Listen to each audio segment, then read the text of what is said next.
Pada tanggal 30 Juli tahun 2025, sebuah gempa bumi dahsyat berkekuatan 8,8 magnitudo mengguncang semenanjung Kamchatka di Rusia, memicu peringatan tsunami di seluruh kawasan Pasifik, termasuk Jepang. Badan Meteorologi Jepang dengan cepat mengeluarkan peringatan tsunami untuk wilayah pesisir negara tersebut, menyebabkan kepanikan di antara penduduk yang tinggal di daerah rawan bencana.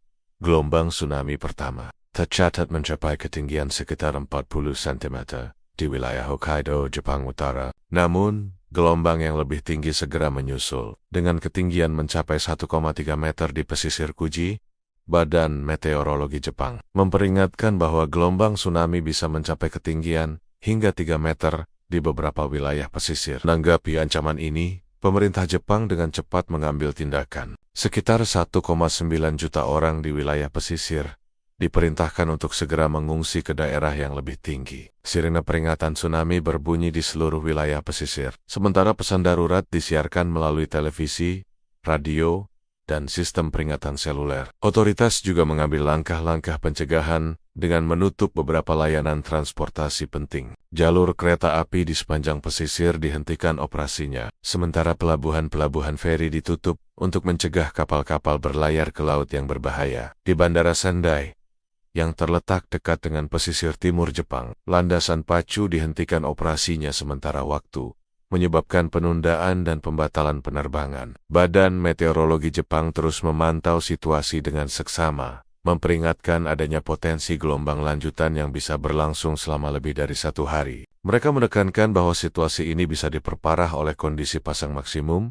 yang berpotensi meningkatkan ketinggian dan jangkauan gelombang tsunami. Para ahli mengingatkan penduduk untuk tetap waspada dan tidak kembali ke rumah mereka sampai peringatan resmi dicabut. Sementara itu, perhatian khusus diberikan pada fasilitas nuklir di sepanjang pesisir Jepang, termasuk pembangkit listrik tenaga nuklir Fukushima Daiichi yang pernah mengalami bencana pada tahun ke-2011 sebagai tindakan pencegahan. Para pekerja di fasilitas-fasilitas ini dievakuasi ke tempat yang lebih tinggi. Tim khusus disiagakan untuk memantau keadaan reaktor dan sistem pendingin, mengingat potensi bahaya yang bisa ditimbulkan jika fasilitas-fasilitas ini terkena dampak tsunami. Dampak dari peringatan tsunami ini tidak hanya dirasakan di Jepang. Berbagai wilayah di Pasifik juga mengeluarkan peringatan serupa, termasuk Hawaii, Alaska, pantai barat Amerika Serikat, Kanada, Filipina, Taiwan, dan Guam.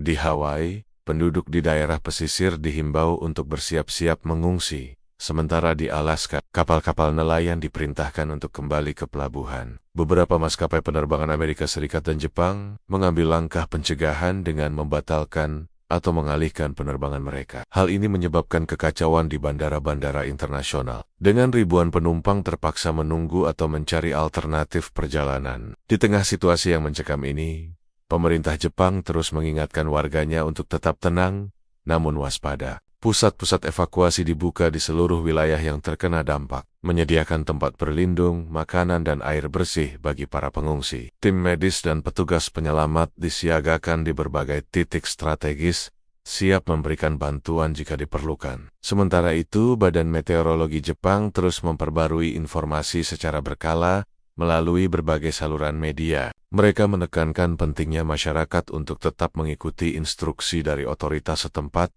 dan tidak mengabaikan peringatan yang dikeluarkan. Para ahli juga mengingatkan bahwa meskipun gelombang awal mungkin tidak terlalu tinggi, gelombang berikutnya bisa jauh lebih berbahaya. Pemerintah daerah di wilayah pesisir Jepang telah mengaktifkan rencana tanggap darurat mereka. Di prefektur Iwate yang pernah mengalami kehancuran parah akibat tsunami pada tahun 2011, tim penyelamat dan relawan telah dikerahkan untuk membantu evakuasi penduduk lansia dan penyandang disabilitas. Sekolah-sekolah dan gedung-gedung pemerintah yang berada di dataran tinggi dibuka sebagai tempat penampungan sementara. Di Tokyo, meskipun tidak langsung terancam oleh tsunami, pemerintah kota tetap dalam keadaan siaga. Sistem transportasi umum dioperasikan dengan jadwal yang lebih fleksibel untuk mengakomodasi kemungkinan lonjakan penumpang dari daerah pesisir. Taman-taman kota dan area terbuka lainnya disiapkan sebagai titik kumpul darurat jika diperlukan evakuasi massal. Komunitas internasional juga bereaksi cepat terhadap situasi ini. Negara-negara tetangga Jepang, termasuk Korea Selatan dan China,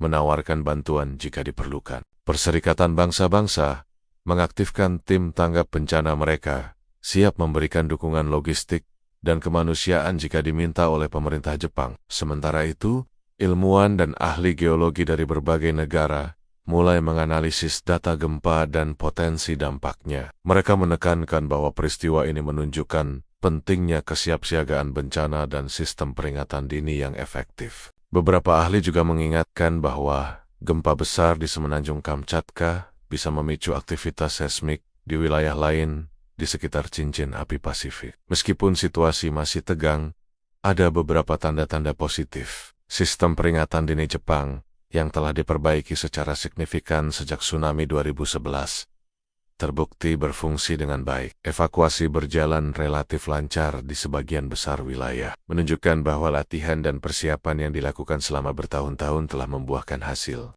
Namun, tantangan masih tetap ada. Beberapa daerah terpencil di pesisir utara Honshu mengalami kesulitan dalam evakuasi karena infrastruktur yang terbatas. Tim penyelamat bekerja keras untuk menjangkau komunitas-komunitas ini, menggunakan helikopter dan kapal cepat untuk membantu evakuasi. Sementara Jepang dan negara-negara di sekitar Pasifik menunggu dengan cemas, dunia mengamati dengan seksama. Peristiwa ini sekali lagi mengingatkan kita akan kekuatan alam yang tak terduga dan pentingnya kesiapsiagaan dalam menghadapi bencana. Meskipun teknologi dan sistem peringatan telah jauh berkembang, alam tetap menjadi kekuatan yang harus dihormati dan dihadapi dengan persiapan yang matang. Saat malam menjelang di Jepang, jutaan orang tetap terjaga, menunggu perkembangan situasi. Di pusat-pusat evakuasi, keluarga-keluarga berkumpul, saling memberikan dukungan dan penghiburan. Para petugas dan relawan terus bekerja, tanpa kenal lelah,